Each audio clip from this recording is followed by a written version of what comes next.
Samantala, nagkontrademanda si Dr. Manny at Pai Calayan laban sa pasyenteng nagre-reklamo tungkol sa umunoy palpak na penile enlargement procedure na isinagawa sa klinika ng mga Calayan. Gate ni Doc Manny, walang dapat sisihin kundi ang kanyang pasyenteng matigas daw ang ulo.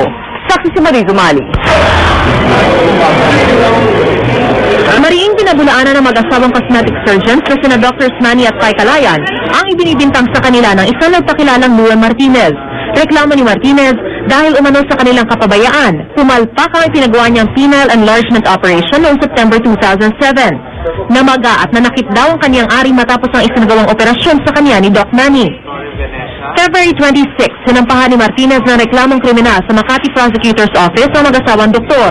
Pero giit ni Doc Manny, mula konsultasyon hanggang sa natapos ng operasyon, hindi raw siya nagkulang sa paalala kay Martinez sa posibleng panganib kapag hindi susundin ang mga bilin.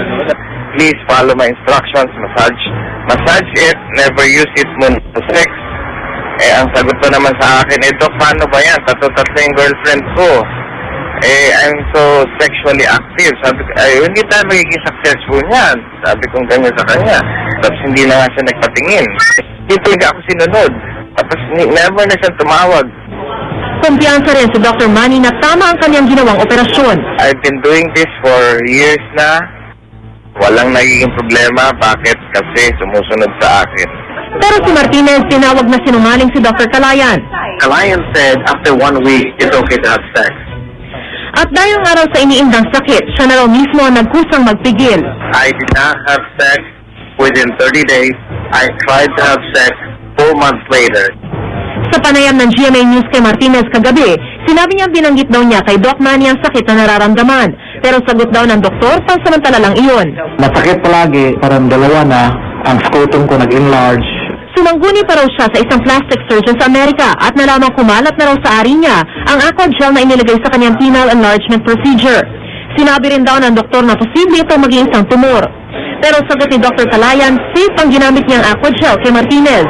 It came from a very reputable company dyan, and it's basically composed of water lang. Maliban sa kasong estafa, serious physical injury at obstruction of justice, nagharap din si Martinez ng kasong administratibo laban kay Dr. Calayan sa Professional Regulation Commission. Kabilang sa reklamo ang medical malpractice at unethical conduct. Willing ako mag-polygraph test ng NBI, yung mga FBI equivalent yun na sinasabi ko totoo. Nitong April 30, naghain na rin ang kanilang counter-affidavit sa Drs. Manny at Pai Calayan. Iginiit ni Dr. Manny Calayan na ipinaliwanag niya ng ilang ulit sa pasyente na may mga kaakibat na komplikasyon at epekto pagkatapos ng operasyon. Tinanggap naman daw ito ni Martinez at pumirma pa sa isang consent form bago isinagawa ang operasyon. Nagsampa rin sila ng kontrademandang unjust vexation at perjury laban kay Martinez. Gate ni Doc Manny, walang kinalaman ang asawa niya sa operasyong ito kaya't di na dapat idinamay pa. Nasa Amerika ngayon si Calayan para sa isang cosmetic surgery convention. Si Martinez naman sinabing sakaling imbitahan siya ng Kongreso para sa isang congressional hearing. If I am invited to speak on Congress, I will be more than happy to. Ako si Marie Zumali ang inyong saksi.